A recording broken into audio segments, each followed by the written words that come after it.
고민 좀 하다가 질의를 하겠습니다. 국가보훈부 장관님, 네. 저는 국가정보원 출신입니다. 아, 그러세요. 요즘 그 회자되고 있는 블랙요원 출신 홍장원 1차장을 선발한 당사자이기도 합니다. 네. 블랙요원들이 활동하다 보면 현지에서 비익성 또는 비노출 간접 활동을 위해서 그 현지 국가의 국적을 취득하기도 합니다. 불행하게도 많은 분들이 제 동료들이 순직을 했습니다.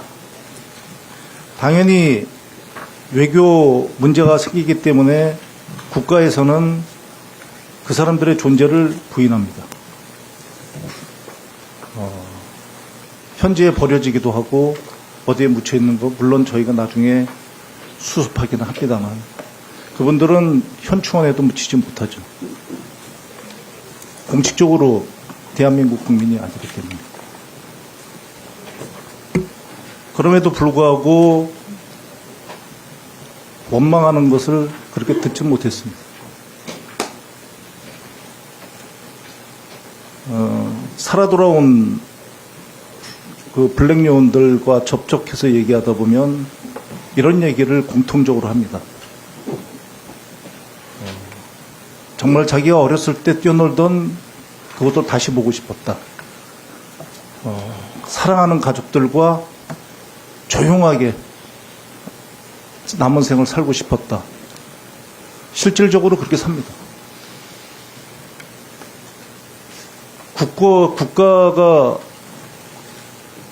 소위 망해서 현재 망명해서 오직 대한민국의 독립을 위해서 희생하셨던 독립군들의 독립투사들의 꿈이 그렇게 대단했을까요?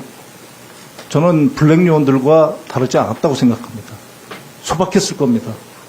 독립된 산하에서 정말 가족들과 조용히 살고 싶었을 것입니다. 그분들이 정말 국적이 없어서 대한민국이란 국적을 취득하지 못해서 중국 국적을 취득했다 칩시다. 그분의 국적이 중국 국적이라는 게 과연 맞을까요?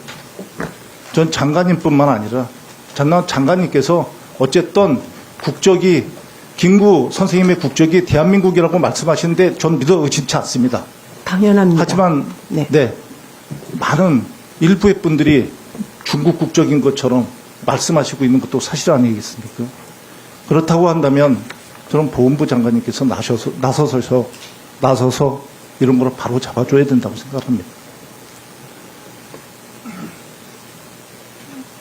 우리나라는 아마 지금의 평화 시기를 갖다가 그 어느 때보다도 오래 저희가 영위하고 있지만 언젠가는 국가가 굉장히 누란의 위기에 처해지는 시기가 올 수도 있을 것입니다.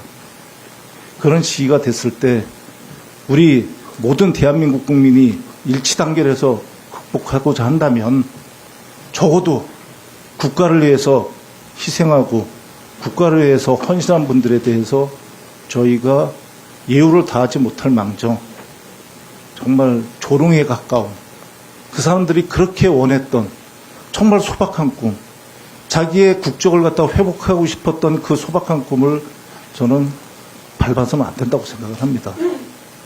그래서 보훈부 장관님께 부탁드리면 그런 일이 있을 때 저희가 이런 질의를 했을 때 답변하시기 전에 보훈부 장관 아니시겠어요? 보훈부 장관님께서 딱 나서셔서 그건 분명히 틀렸다. 그런 이렇게 얘기해서는 안 되고 국가의 정체성을 위해서 그분들의 국적은 대한민국이어야 한다. 이렇게 말씀해 주실 수는 없겠습니다. 답변 드려도 될까요? 네. 네. 제가 국회의원 중에 가장 의원님 존경하는 답을 제가 지금 접하고 있습니다. 그렇게 해야 한다고 생각을 하고요. 이미 국회 예결이라든지 이런 과정에서 똑같은 질문을 받았을 때 제가 일제강점기에 우리 국민의 국적은 한국이라고 밝힌 적이 몇 번에 걸쳐서 있었습니다.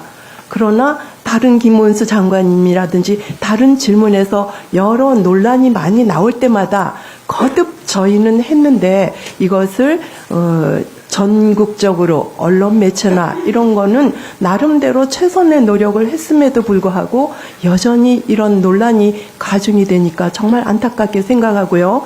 이미 1965년에 한일 기본 조약에 의해서 1910년 이후의 모든 것은 무효이기 때문에 일제강점기 우리 국민의 국적은 한국이었다고 이미 정부는 표명을 했습니다. 이것을 제가 계속 반복해서 말씀을 드렸다는 것을 다시 한번 말씀을 드리고, 이와 같은 맥락에서 모든 국민과 공직자라고 하면은 더더욱이 그에 따라야 한다고 생각합니다. 이것은 제가 한결같이 답변을 해드린 건데 오늘은 국정원과 관련해서 말씀을 비유를 해주신 것에 대해서도 다시 한번 감사를 드립니다.